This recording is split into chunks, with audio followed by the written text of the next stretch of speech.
Do you understand that you having faith is not evidence to anyone else and should not be considered reasonable to you? Do you understand that? That's not what the Bible says. I don't care what the says in the Bible Bible- says. I don't care. I don't give a flying fuck what the Bible says until you prove to me that I should care what the Bible says. Why should I care what the Bible says? You should, because it's going to save your soul. How do you know that? Talk to people that have gone through the veil. They've come back. What? Both one's gone to hell and one's gone to heaven. There's not a single person in the history of the world that you can introduce me to who we can confirm has been to hell.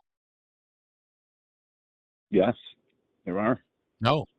Introduce me to one person who's been through hell and prove it to me. Okay. I'll get them. I'll let you talk to them. I can tell you they died and went to hell and came. How would you ever prove that they actually went to hell rather than they just think they went to hell?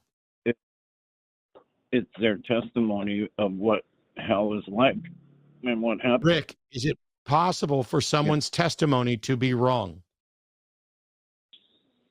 That's true. That goes both ways.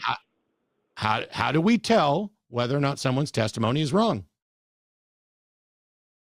Well, same way that your testimony could be wrong. We're all... No, sir. I've put up with a lot of stuff.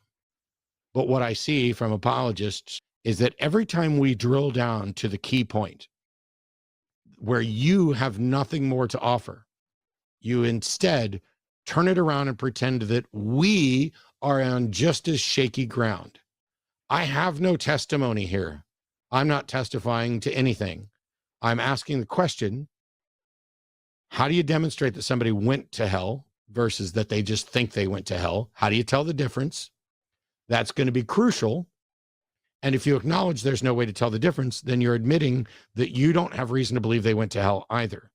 And your brain gets in defense mode, and rather than acknowledging that painfully obvious truth, you then lash out and pretend that I'm saying something that is a matter of testimony that could also be wrong. That's not the way reason, that's not how reason works.